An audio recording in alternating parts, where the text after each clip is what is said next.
Neurodivergency means that we will encounter a different set of obstacles in our lifetimes. And so loving yourself, truly respecting yourself, and providing yourself compassion requires that you acknowledge that your environment is going to have to look different than neurotypical people's. This is one of those ways that we can do that.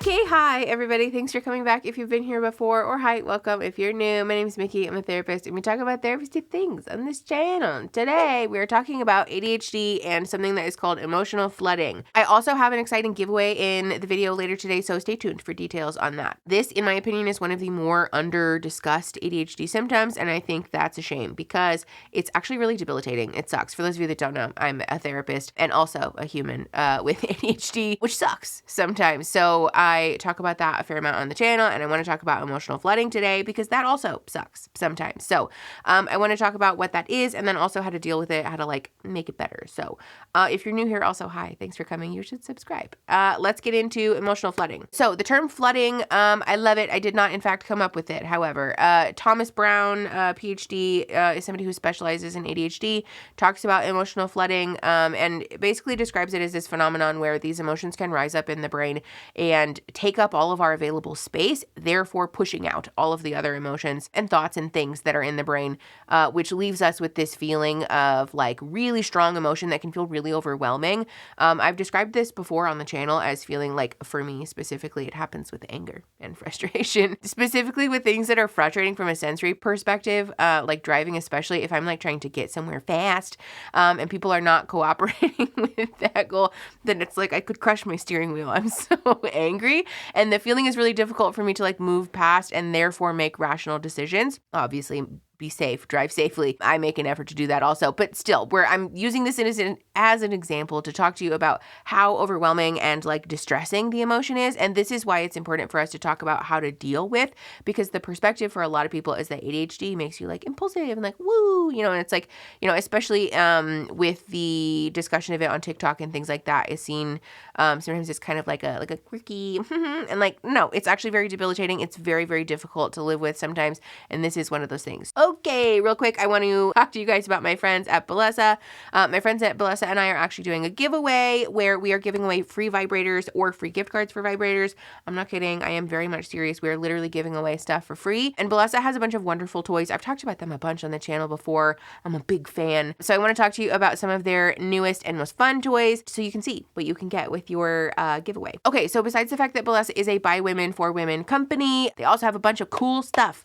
One of which is that all of their toys come in these travel cases, which she's upside down, but you get it. This is one of their newest toys. This is called the Thump. This is genuinely probably the de facto replacement for all external literal vibrators because it does everything. You might be familiar with the sort of standard vibrator, that's this end, and standard suction toys, which is this end, but there's also unique Bellesa Thump technology on this end, which you can control all of them separately and increase or decrease the intensity separately, which we love. The next piece of magic that I want to talk to you about is called the Thrust. This toy has 5 insertable inches on this end. It also has a clitoral vibrator here.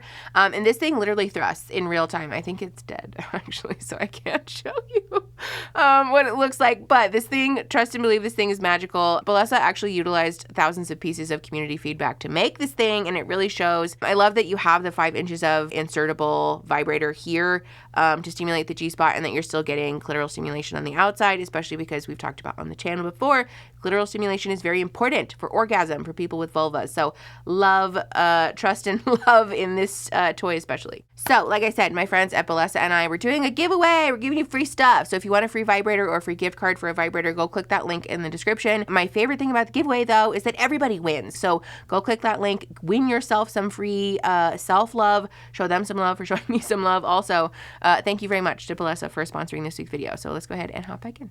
I have a couple of strategies for you today to deal with that and to make that better, and hopefully help us reclaim some of that space in our brain, and also how to learn how to live with that, because that's also important. Okay, the first thing that I want to talk to you about is to try to prevent it. And I know that this is sort of boner advice. I know that this is really annoying, and it's still really important that we talk about this because one of the key interventions that we're going to use with ADHD is in becoming more aware of our bodies, right? This will mean that we want to try to become more grounded in our bodies and also to look for signs, right? To look for warnings that we might potentially get flooded, especially things that are triggers. Like for me, I know traffic is one of the things that's probably going to push my fucking buttons. And so being aware of those triggers, being aware of those warning signs is one of the things that can help us to prevent getting there in the first place.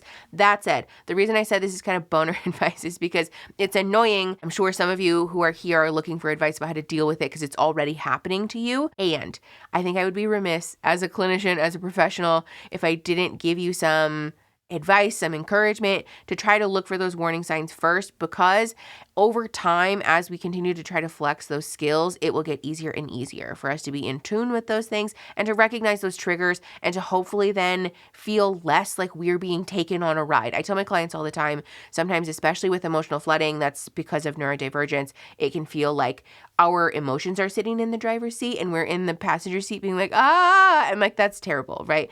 So generally speaking, we want you to be in the driver's seat. And it's not that your emotions aren't going to be overwhelming sometimes, but that we want to give you strategies to figure out how to steer away from that experience, but also how to deal with that, which we're going to talk about in a second. That said, being aware of this in your body is going to look like doing body scans, noticing what's happening for you from a sensory perspective, but also like physiologically, right? Like if the emotion that you tend to get flooded by is sadness, you're going to want to look for those feelings that show up in your body. This is going to be easier to do with a therapist. So I'm a therapist. It's a therapy channel. I'm always going to encourage you to go to therapy and talk to your own therapist. And you can do this on your own, right? Body scans and mindfulness are a really helpful way to do that. But also just being curious about what sensations physically show up for you, right? Does your stomach hurt? Is your heart racing? Are your palms sweaty? Are you ready to crush your steering wheel? Are you sweaty? Are you feeling a desire to run from this situation? There's any number of feelings or sensations that can show up in the body. And those can be messengers for us to help figure out, like, what am I feeling exactly in this moment, right? And especially in the lead up to those moments. If you're able to recreate this by like journaling or just thinking about, right before I lost my mind or I got stuck in this emotion, what was happening for me, right? What was the thing that caused it? What was I feeling? What came up for me? Were there thoughts or stories that I told myself about that emotion? And then, how that subsequently led to meltdown. So all of that is going to help create this picture of being more aware of that to hopefully then give you the opportunity to say like, hold on, and intervene before we get to like nuclear meltdown. Okay, the second thing that I want to talk to you about, this is an actual strategy to help with the emotional flooding, is to have a physical outlet. I know that a lot of people initially are going to think of exercise. Listen, that's useful too. As a clinician, I'm not blind to the research, which is that exercise and endorphins especially are helpful in our mood and all of those things. So if exercise, running, weightlifting, sports, what have you, are an approachable outlet for you, then that's wonderful. Use those. But if you're not a person who finds those particularly approachable, enjoyable, or accessible, this also extends to other aspects of your physicality. So I tell my clients all the time that singing or humming, especially like singing really loudly, is a great physical outlet, a great physical release. This also extends to like sensory experiences. So temperature change is going to be a really useful one, but also sensations that are enjoyable to you, right? Things that are particularly comfortable or things that are going to help create a feeling of like, happy, fuzzy feel goods on the insides. Those types of physical outlets are going to be a great way to help regulate your body and to also help ground you, right? Grounding techniques are really important anytime that we're stuck in an emotion. But this will also extend to things like food and drinking, right? Not necessarily drinking alcohol. That sounded weird, but I mean like food and like drinking water, drinking, like a fun bevy, if you will. I by no means am encouraging people to engage in like binging behaviors. I want to be clear,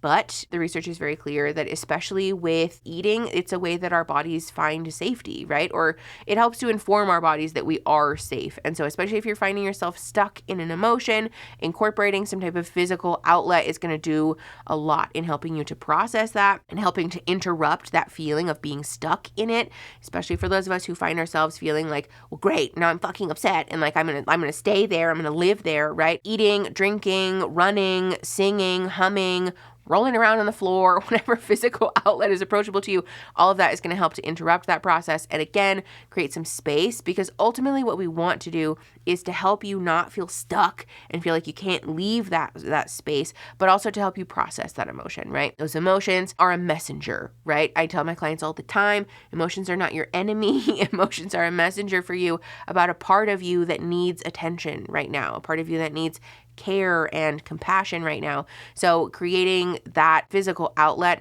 oftentimes will help to provide you with that opportunity to ask the question like, okay, what part of me needs care or compassion right now? The next thing that I want to talk about is creating a safe space. I affectionately refer to this as timeout with my clients, but not like that, not like a timeout because you're punishing yourself, but rather a timeout that's like a fun little sensory tent or like a cute little space. For me, this is literally just my bedroom. It's usually just laying in my bed, but finding a safe space, especially one that has been carefully cultivated with things that you know are helpful both in regulating you, but also again in providing you some comfort and some safety. Oftentimes when we reach this place where we're in like nuclear meltdown, the emotions are going to be really overwhelming. And so providing yourself with things that you know make you feel safe, make you feel happy, make you feel comfortable, can also again incorporate some of those grounding techniques like we talked about, especially if there are grounding techniques that you find particularly helpful to you. A lot of people really do the 5, 4, 3, 2, 1 thing. That took all of my brain concentration to do that with my fingers just now. In case you're not familiar, it's 5 things that you can see, 4 things that you can hear, 3 things that you can touch, 2 things that you can taste, or 1 thing that you can smell, or in some order, right? I encourage my clients to use the lowest numbers for taste and smell, because oftentimes you're like, I don't know, I don't want to taste 5 things, right? For what it's worth, also, the taste one can literally just be observing the taste of the inside of your mouth. A lot of people get hung up on that. We don't necessarily need you to go running off to find like something to taste. But the reason I bring this up is because creating a little sensory cave for yourself can mean that you incorporate all of those things in there, right? So if you have a place that in your home or, somewhere, it's sort of a standing place for you to go when you're feeling overwhelmed, that already has things that you can touch, that you can smell, that you can taste, right? Maybe you just keep shelf-stable snacks in there. Those things are going to be sort of a built-in like help to you so that you don't have to go and be like, I don't know. Like I'm like grounding activities especially are a thing that if we are required to use our frontal lobe, which is the part of our brain that requires critical thinking or that promotes critical thinking rather, we're probably going to have like a really low success rate in doing the grounding thing. So setting that groundwork beforehand so that you don't have to think critically or go gather fucking things to do a grounding technique, that's going to be really instrumental in promoting your success there. Along with that, the feeling of safety to sometimes just allow those emotions to run their course is going to be really important. I know that the advice that a lot of you are looking for in regards to emotional flooding is like how to make it disappear and never happen to you again. And granted, while some of these things are going to help to decrease the odds of that happening, the truth is that especially with neurodivergency, we are much better off in adjusting our environment to treat the neurodivergency than in pretending that we can change our neurological, physical selves to make ourselves be different. That's not how it works, right? The truth is that your brain is simply built differently. You're built different. And again, while I'm happy to provide people strategies with how to help decrease the odds of really uncomfortable things like meltdowns and feelings of overwhelm, the truth is that I cannot provide anyone here or in therapy clinically a magic bullet to just make these things go away, disappear. It is uncomfortable and it does suck, but the truth is that neurodivergency means that we will encounter a different set of obstacles in our lifetimes. And so loving yourself, truly respecting yourself, and providing yourself compassion requires that you acknowledge that your environment is going to have to look different than neurotypical people's. This is one of those ways that we can do that. For what it's worth, it can also be helpful to ahead of time when you're in a good place, practice putting together a toolkit, right? This is advice that I give my neurotypical and neurodivergent clients alike, especially with trauma recovery. Fun fact. But things that you know are part of a toolkit that can help calm you, ground you, regulate you. This can include things like fidget toys or sensory toys like